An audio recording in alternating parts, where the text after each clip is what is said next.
Welcome to this author's interview series. My name is Christina Theodoraki. I'm editor of Small Business Economics and Entrepreneurship Journal, and I have the great honor to interview today Michael Morris from Keough School of Global Affairs at the University of Notre Dame. Michael has authored and co-authored hundreds of publications in top journals, a lot of books and chapters. He's also editor of the Journal of Developmental Entrepreneurship and a past president of the United States Association for Small Business and Entrepreneurship, USASB. He has been awarded with several awards, including the Academy of Management Dedication to Entrepreneurship Award, and he has also been recognized as top 20 entrepreneurship professors by Fortune Small Business. So welcome, Mike, and thank you very much for participating to this interview series and sharing your knowledge with us today. Well, thank you. It's wonderful to be with you. So Michael is going to give us more insights, and he's going to talk about his article entitled Drivers of Fragility in the Ventures of Poverty Entrepreneurs, which is published in Small Business Economics in September 2023. This paper is co-authored with Sohrab, Soleimanof, and Reginald from Louisiana State University. So we'll start my first question. Could you please tell us more about your article and what is your article about? Sure. The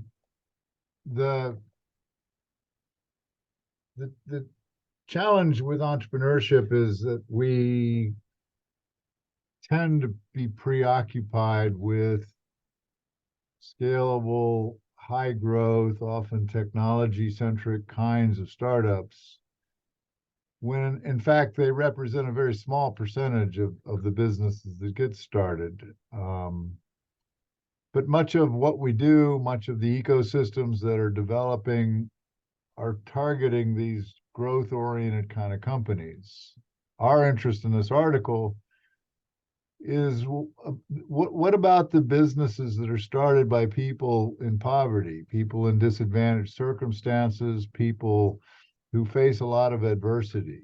And so we explore that. And specifically, when you look at the question of poverty, you are dealing with all the problems any entrepreneur faces, all the obstacles that are endemic to starting a business.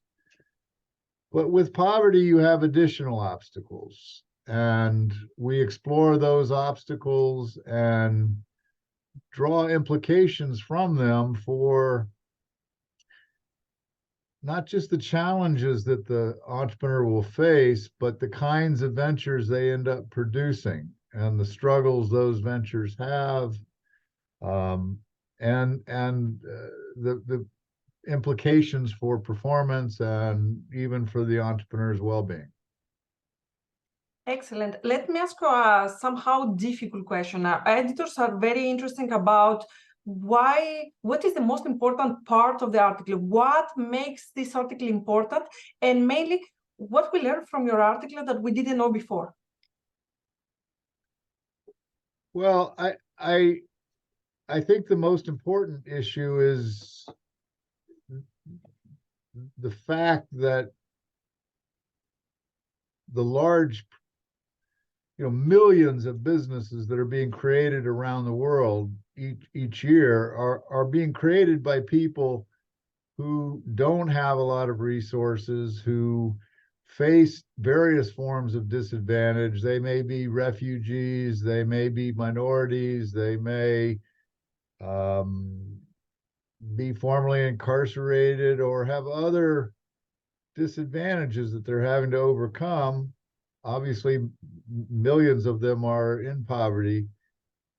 So when you're starting that kind of a venture, you're pushed into what are called survival kind of businesses. We draw a distinction between four kinds of ventures created by entrepreneurs: survival, lifestyle, managed growth, and aggressive growth. The poor and disadvantaged disproportionately create survival and lifestyle businesses. And these businesses are highly fragile. You know, we saw this during COVID, but it's not just that kind of disaster. They're fragile to any sort of market disruptions, any sort of unexpected occurrences. And as you know, in entrepreneurship, unexpected occurrences are normal, happen all the time. And this fragility is driven by four key factors. One of those is literacy gaps, and that's not just reading, writing, and numeracy, but it's also financial literacy, technological literacy, economic literacy, and business literacy. These entrepreneurs have what we call a scarcity mindset. They're very focused on the short term, the immediate term. You know, they have to make weekly decisions between paying the rent and paying for a medical bill. And so that compromises their ability to think strategically, to think long term. They take decisions one at a time. They sub-optimize in the decision making. These entrepreneurs have trouble focusing on the business because there are a lot of non-business distractions, whether that's crime, whether that's the threat of eviction from home or food scarcity or chronic illness. And these entrepreneurs have no safety net. So those four factors lead them to create businesses that are much more fragile.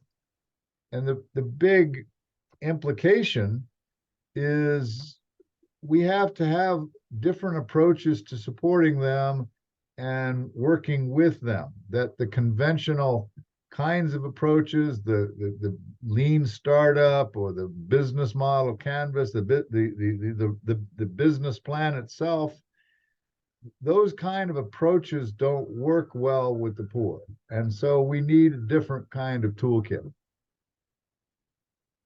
Excellent, and thank you very much for sharing this. And you stress also a very important topic that entrepreneurship literature has been highly attracted by the successful entrepreneurs or successful examples. And we have been lacking discussion about different contexts, different population, or even struggling or minorities population or entrepreneurs that were struggling in different contexts and different situations. So thank you for raising, also showing and learning from different examples how we can advance the scholarly discussion.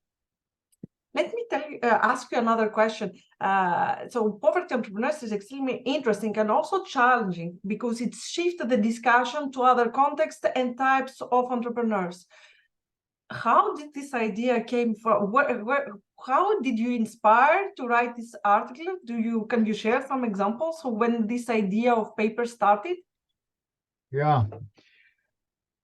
Well, it goes back to when I first started teaching entrepreneurship. In fact, my intellectual interest in entrepreneurship goes back 40 years. And when I finished my PhD, there weren't a lot of entrepreneurship programs at universities. There weren't PhD programs in entrepreneurship. You didn't have the volume of scholarly journals like Small Business Economics available then. So even the outlets for research, and there quite honestly wasn't a lot of research on entrepreneurship. And when I studied economics. And the problem with the field of economics back in those days was they would always talk about four factors of production: land, labor, capital, and entrepreneurship. But then they would focus all their attention on land, labor, and capital and sort of assume the entrepreneur. For me, entrepreneurship has always been about empowerment, the ability to lift yourself up, the ability to escape your circumstances, escape disadvantage. So whether that's with women or minorities or the poor or people with physical disabilities, refugees, immigrants. Entrepreneurship has always represented a shining light, a pathway, a possibility. And we, I think, lose sight of that when we become preoccupied with, I just want to talk about the next Facebook or the next Uber or the next SpaceX.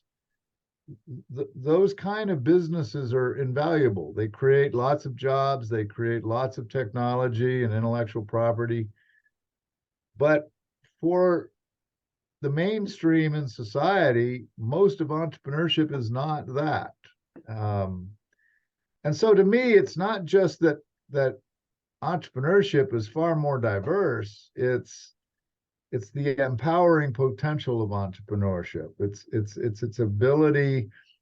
Anybody can start a business. Not anybody can create a scalable, growth-oriented business, but anybody can start a business. And so as I've developed entrepreneurship programs at different universities, we've always had as a centerpiece entrepreneurship under conditions of adversity. And that is translated into our research as well. Excellent. For me, on the name, because I'm the name of all entrepreneurship scholars, so I defended the PhD in entrepreneurship. I would like to thank you because you created this field that today we can have this legitimacy to conduct research and have all these discussions through journals and through the different conferences to engage and learn more about entrepreneurship. So I would like to thank you because we started from economics. I had a background also in economics, but I couldn't imagine that I would defend my PhD in entrepreneurship.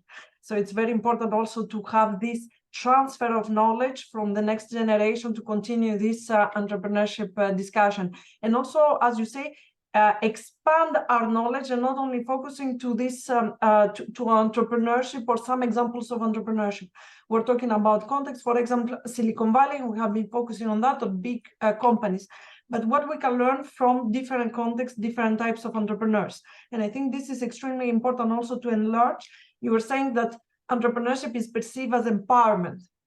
We can say also entrepreneurship can be seen as liberty, as an expression to be employed or self-employed through expressions of liberty to create innovation or to create, not to be within a big corporation, or you can find also ways to innovate and emerge or to create your own company. But we need to understand more of these challenges to help to contribute also entrepreneurs, policymakers, to facilitate also through this research the context and facilitate entrepreneurship and value creation. So this leads me to the next question. Where do you think that, because you're starting to reflect and stressing the importance of poverty entrepreneurs, raising the challenges they face, what do you think that what is the future of this topic? What is the new ideas you're probably working on? How will emerge? Scholars will start the poverty entrepreneurs in the future, or what they should study? Yeah, well, thank you for that. There are a lot of important people that have, whose shoulders we all stand on. But I think we've only scratched the surface in terms of understanding entrepreneurship in adverse circumstances, when you're dealing with poverty, especially. So the laundry list of questions is huge, and those questions exist at a macro level as well as at a micro level.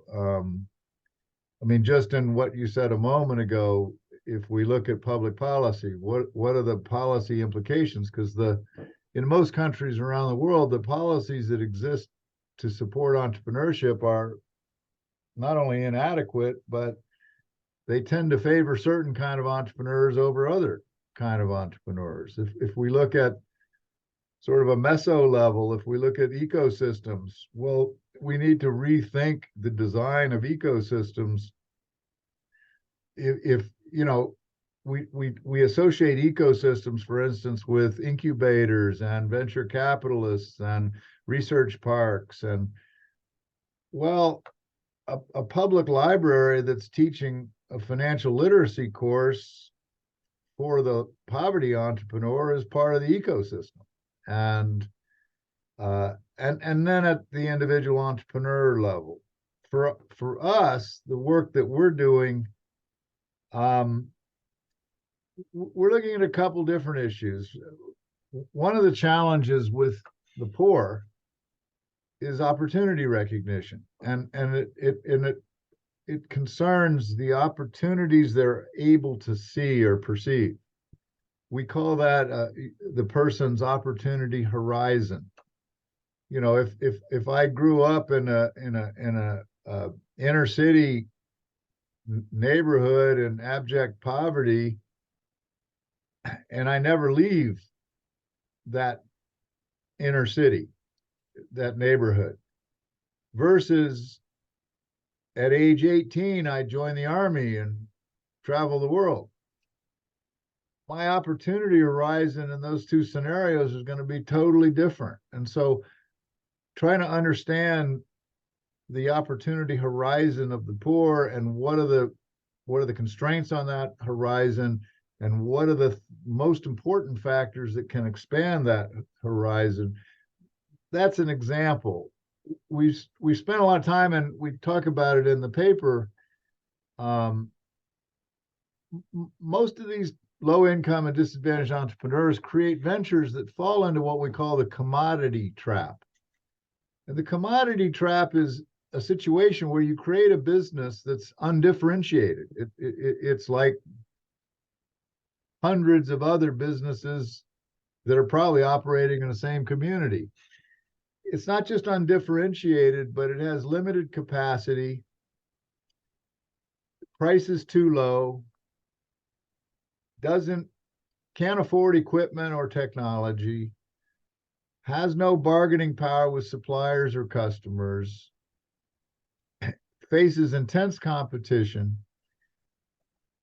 You take this combination of factors and you end up with a low volume, low margin business that struggles to survive. And so I think the commodity trap and how to avoid it or how to escape it become important research questions. We're looking at some other things too. I mean, our most recent work, you know, in entrepreneurship, we talk a lot about fear of failure.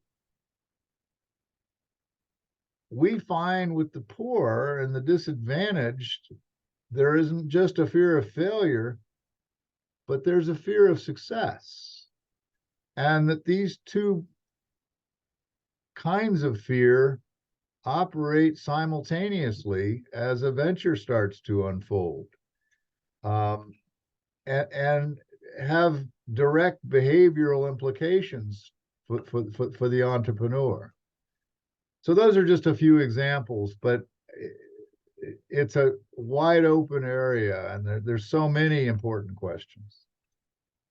Thank you for sharing these inspiring questions. Also, I highly appreciate this multi-level approach, and also you raising this direction about the fear of failure and the fear of success, and also the difficulties to navigate within this different system. We have a system which is, as you say, it's for respecting some rules about the formal economy and the formal ecosystem, but you have also some informal economy, informal ecosystem that act in parallel. So how it changed when you navigate in different, or you are in the same time in these different context and settings based on your specificity, minority, or historical evolution choices in life.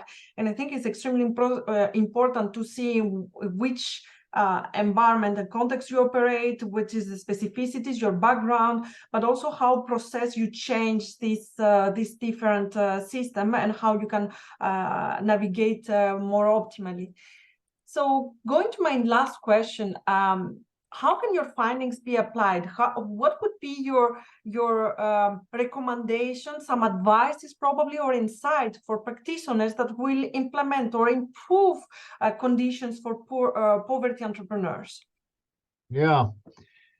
Well, we actually and some of our research is flowing out of something that we've started called the Urban Poverty and Business Initiative, but we actually run a program that's a 10 and a half month program each year, working with low income and disadvantaged entrepreneurs. Here in South Bend, Indiana, we work with about 70 of them a year. And that program has started to scale. So we're now in 32 cities around the world, all running the same program. And that's exciting because it produces data. It produces new insights in terms of what works and what doesn't work when working with these entrepreneurs.